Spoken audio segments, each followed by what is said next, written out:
Hey, it's CJ Miller. I'm in Shreveport, Louisiana, across the Red River from beautiful Bossier City, Louisiana, and we're doing some bacon in the skillet, and this is why. We're going to be doing an egg dish. I don't know what the finished product is going to be, what it's going to look like. It might be an omelet, might be something else, I don't know. But right now I'm just whisking about 6 eggs. Watch how this goes. This is a neat little gadget picked up when I bought some kitchen knives and this little whatever, aerating kind of thing. It kind of came with it. It's cool. It'll scramble you, but honestly, I could do better with the fork. You know, it's cute. It's neat. If the cream, if I were using really cold, heavy cream, it would probably whisk it in a small amount pretty well. But yeah, you know, don't get fooled by the gimmick of it. Like basically, the guy who was doing it probably had just a little bit of soap inside of the container and whatever he was whisking, and that probably helped create a froth. But anyway, hang on. So that device is probably going to be great for heavy cream or something in a small, whatever. But really for aerating eggs, for whisking and whipping up some eggs and everything like that, you're better using a powerful plug-in device or even grabbing a fork with some longer tongs and just kind of like folding it like kind of briskly, brisky, briskly, briskish, firmly. This song, if I were like Weird Al, I would do a parody for your eggs only, you know. But I don't know if you can hear the Sheena Easton for your eyes only in the background. Okay, hang on. All right, so my bacon is nearly done. Uh, I don't do in a non-stick skillet. I don't like to go on the range higher than like medium heat because medium heat, the only thing beyond that, you start to break down your Teflon coatings and stuff. So it's a good little tip out there if you haven't heard that before. But yeah, we're about done here, so I'm about to take this out, and then we're gonna start on the rest of it. Hang on. All right. So I've taken the bacon out. And this is a good, like, there are some crispy bits, but then there's also some softer bits. It's a good mix. I could lay this out and it would drain and crisp up. But yeah, I'm going to drain it on this paper towel. But it would, like, drain and crisp on a, like in a long line. I don't mind it being, this is going to be converted into bacon crumbles. So let's see. Oh, yeah. So I'm about to put the egg in the pan. Same skillet. I have just taken the excess bacon grease out, but I didn't worry about wiping it. I just put it back on the stove, and I'm going to put the egg mixture, which is basically just a bunch of eggs and some black pepper, into the skillet. So the eggs, I put it right into the skillet. With the pan that had been poured off of the oil, the bacon, but there was still some in there, and you can see them. That's fine. It's okay. Uh, and then kind of give it a little move it around a little bit, kind of expand the edges of what's going to be either a frittata or an omelet. There's a lot of egg in the bottom of this pan, so that's kind of cool. But it gives me a little something to work with when it comes to where I want to move when I'll get ready to roll the egg up or something like that. This is gonna give me like a little lip to work with. Okay, so I'm gonna let this sit here for a moment, and then I'll put some of the toppings in. I think I'm gonna try to, if I can't make it an omelet, if it falls apart, then I'll just scramble the hell out of it. But I've got a lot of toppings. Hang on, a few different types of cheeses. I'll just set this over here. And then I've got some seasoned hamburger beef, some chicken, and I've got bacon. This is going to be one primo thing. Loaded up on proteins here. And the reason why is I went all day long and had a good fast. I ate somewhere around midnight last night, and then today, nothing. And the reason, and the day before was also good because I'm reducing, because I have a doctor's appointment on Wednesday, and I want to go in with Hey, so whenever I have a doctor's appointment and I know I'm going to be getting weighed in and everything, I'm a little bit more mindful, and that's kind of cool. Uh, as an adult onset diabetic, it helps me maintain, get me a little focused on my keto. You have to find a system that works for you. Maybe the way I do things won't work for you, and maybe the way that you do things in a diabetic uh, diet kind of healthy way, maybe the way what like guys tend to gravitate towards like high protein uh, kind of stuff. But if you have like heart issues, you want to go lean and you want to leave out. Uh, as it's beef, it would have to be really, really lean beef, and you maybe want to leave out as much of the bacon, or maybe use the meat of the bacon versus the fat. Like, let me show you. So what you would want to do is maybe like if you were going to do bacon, you want to pull this bit out and use this and not the fat part. So use the meat, the chunks of the bacon, and then you can maybe get some bacon there too. But this is if you have cardio kind of things you want. Maybe you want to like not have uh, grease. High grease or high fat in your diet. What I've experienced or what I've seen people do is they've been told, hey, this is you might want to watch your diet and lay off the carbs, and you can have as much protein as you want, and then not consider, oh, the whole idea is to convert and burn your energy. So that's great. If you have a diet that is this, just bacon, bacon, bacon, bacon, bacon, what's going to happen is that that's great, but there's too much. You're not actually converting your body mass into energy from your fat cells because you're constantly eating fat. So some of this sometimes is great. Bacon's good all the sometime, but if I ate this all the time, like I'm going to be able to put some of this in the egg dish that I'm doing, and then I can have a couple of pieces as a side throughout the rest of for accent flavoring and everything. But if I were to eat this kind of bacon every day, it would defeat the purpose of keto. And I'm talking about this because I don't want there to be any misconceptions about like keto, which is basically high protein. Uh, uh, it converts the way your body, uh, uh, runs the fuel. You know what I mean? So basically, it's instead of the food that you're giving it, it's taking the storage of your fat cells and everything, and it's running off of that. But so to eat a lot of meat and proteins and things like that, it's really good for that in the absence of excessive carbs. But also you defeat the purpose if this is your regular diet. So sometimes it's okay. Will not. It's very keto actually. A couple of pieces like this is very keto. The matter of fact, uh, puffed up pork rinds. The snacks are like a potato chip kind of thing, but it's pork rinds. Those are good. Those are keto because there's hardly really any fat. They're mostly air. But to eat this amount of bacon, as much as I love bacon, if I did this all the time, it would defeat everything that's going on. Aha, so here we are. I'm looking at my canvas while I'm waiting for that egg to get. It won't take that long. Uh, hang on. All right, so you see where we are with this solid. There's a little bit of uh, egg, but this is ready to turn into a dish. Now, at this point, I could do lots of things. I could scramble it.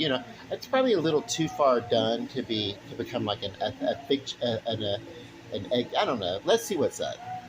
I'm going to put lots of cheese in here, even some blue cheese. All right, so here we are. I got some cheese down. I'm about to put some blue cheese on top of this also. So actually just right out of the container, I'm just going to put like blue cheese omelet. That's going to be the star of this. I think I've done like blue cheese and omelets before, but yeah. Is that enough? I don't know. I really love blue cheese. Feta cheese, Greek, anything like that. That's kind of cool. So what I'll do now is I will, and I don't mind a little bit of around the edges and stuff. It'll be okay. But it's very rustic. Hang on. Okay, so now I have put down some bacon, and I've tried to use the meaty part of the bacon mostly, and leave there's some fatty part of the bacon, but I'll let some of the fatty part for other purposes that I can use later on. But I really tried to go mostly with the meat here. I don't know. I'm talking myself into feeling a little better about eating this much bacon, but the past couple of days I have been really good with my diet, so that's important, right? I don't know. So, yeah, here we are. We're nearly done. I have taken some meats and it's chicken, some ground meat that's a little bit seasoned, not with any sort of sugary products though, and some bacon, uh, some smoked Gouda, some Colby cheddar, and some blue cheese. And there's lots of other things I could put in here. If you want to, if you're like, say, if you're vegan, leave the meat out and use vegan cheese, and tofu. I don't know, and veggies. I don't worry too much about that. I don't really want to think about like animals being like mistreated. But if it's for the purpose of, you know, so you try to look at that. And if I find out, oh, this particular person, this particular distributor is like particularly unusual, cruel to its animals, then maybe I'll avoid that. But then there's the whole like, oh my God, this is life and it's going to be killed for food. Well, I also believe that plants and plankton and I even think there's like bacterium uh, in yogurts and mushrooms and things like that. So, and I don't believe that life is unaware. I no longer believe that. I believe that head of lettuce that's going into your iceberg salad has some level of awareness because it obeys. Do you know? Anything that obeys a state of being, parameters of a state of being, and everything. There's some sort of level of awareness. Uh, so anyway, yeah. Let's see what's up. While that's heating up, I actually came over here because I like this song. When I listen to music, I listen to music from a variety of eras and a variety of influences and a variety of genres, even in like pop or popular music, rock music, uh, whatever. I don't care if I like it. I like it. I don't know. Let me go check on these eggs now. So this is done. This is done. And what I am going to do now, I don't know, like the inside of this is probably going to need to be left to heat up. But what I'm going to do is I'm going to fold this onto a plate, uh, and it'll probably be a little browner on the other side. That's okay.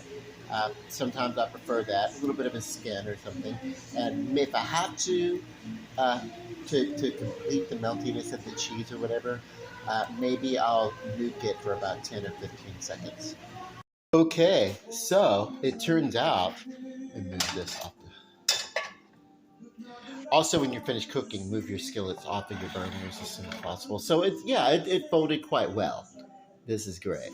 Um, Actually, I should have taken. If I were going to serve this to somebody, I would after I folded it over, uh, I would actually take like a paper towel and like do a spot clean and getting because the oils in this do splatter. You can look at the plate. There's this lot of you know I guess it touched here, and I did the folding with the skillet or whatever. I can fold this omelet like this, but I overstuffed them. Really did. I'm not too worried too much about this needing to be heated in the microwave or anything like that because it folded very well, and that means everything that's inside of it is going to continue to cook also. So this is great. This is basically. Uh, a 6 egg omelet, 5 or 6 egg omelet, monster omelet. When it sits here for a moment, I'm going to cut it because I can't eat this whole thing all at once. So some for midnight because look, and then there'll be some for breakfast. I'll take the remainder uh, and keep it safe until it's time to eat breakfast. So um, hang on. Um, well, I mean, do I really need to do a taste test for an omelet? That's a food video. Yeah, hang on. I'm gonna let it sit here just for another moment or so to let some of the yeah, it's the same premise when you're doing any sort of cooking that actually has meat. You do want to let it rest because any of the juices that come out of the meat, and you want to kind of retract into the meat, and you kind of want to let some of the cheeses a little bit cool off for this. Otherwise, it'll be a mess. So uh, this is lovely. Any of this kind of stuff that's around here, if you want to kind of trim that off and then use it as a garnish across your omelet, that works too. So just to show you, I'm only going to eat some of this right now. This is plenty for right now. And then later on, if I need a little bit more, I can come back and have a little more. This probably could serve 3 to 4 people. Uh, for me, it's going to serve one person probably about 3 times. Give or take 2.5 times. I don't know. But because I am reducing um, smaller amounts for more efficient burning of fuel for my body. So hang on. Now, this is not necessarily a small portion. Remember that I made this omelet. Uh, it's solid egg. There's no blocking with milk. I didn't block it with milk or anything. So there is 6 eggs. So this basically, if this is a third, then there's basically 2 eggs. This is basically the same as a 2 egg omelet. To keep it in perspective, I don't want you to think I'm starving myself. And then there's a lot of filling and stuffing inside of here. It's really great. I just do monster omelets because I think they're cool. And basically and I call them monster omelets when I do it like that. Basically, I think it's just when they're whole like that and they look cool, it kind of gives me a mentality of, oh my God, that's a great big blob of an omelet. And and so that's why I'm able to come away and eat in smaller bits. And also, after I cook my own food, after having been over the stove while everything's cooking and everything, I tend to be like less hungry, so I actually can wait a little bit more. But it is at this point midnight, so I do need to even when you're going all through this, you do need to eat. If you fast for a couple of days, like I fasted for a couple of days with one meal in between last night around midnight, and then the rest of it of that 40. So you gotta eat, So I like this song. It's just Cherry Popping Daddies. Here Comes the Snake. I don't know if you can hear it, but it's pretty awesome song. So you come swimming down your hall.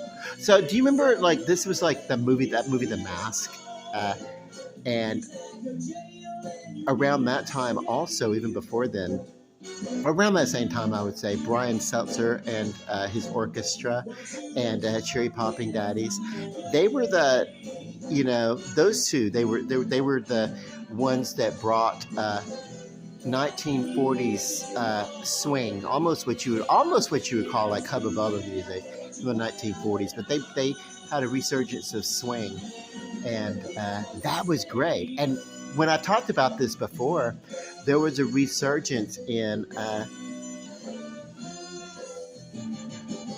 maybe I want to say around 2008 or 9 or something like that, or give or take. Whatever. And you remember with Christina Aguilera did that movie with Cher called Burlesque, and they were doing kind of like jazz music on stage. So everything does come back around. So yeah, I really do. I think underneath it all, blues and jazz and rock and roll and even folk music. I think it all comes from the same place. Like this song, uh, you know, it's kind of like, the snake, the phallic image, but also the image of like the snake in the garden and everything it goes all the way back to the image of, say, classic stories like Faust, dealing with the devil, being aware of that kind of stuff, watching that, so it's kind of cool. Anyway, let me get on with my food. Hang on. Okay, so I had to go get a fork. Okay, this is really delicious. We're almost done.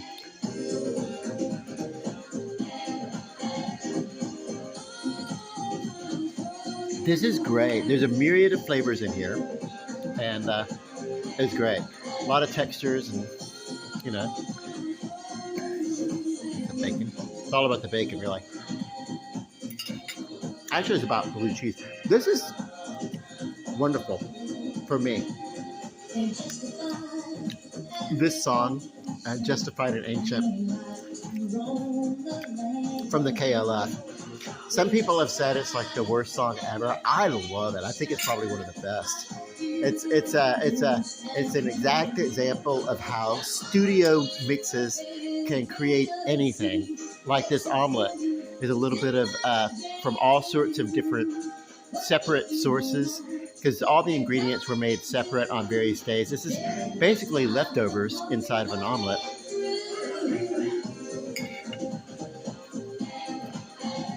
Everything thrown into the mix, like the KLF. That was great. Okay. I love you guys. Have a good night. I love you. Love and light. Peace.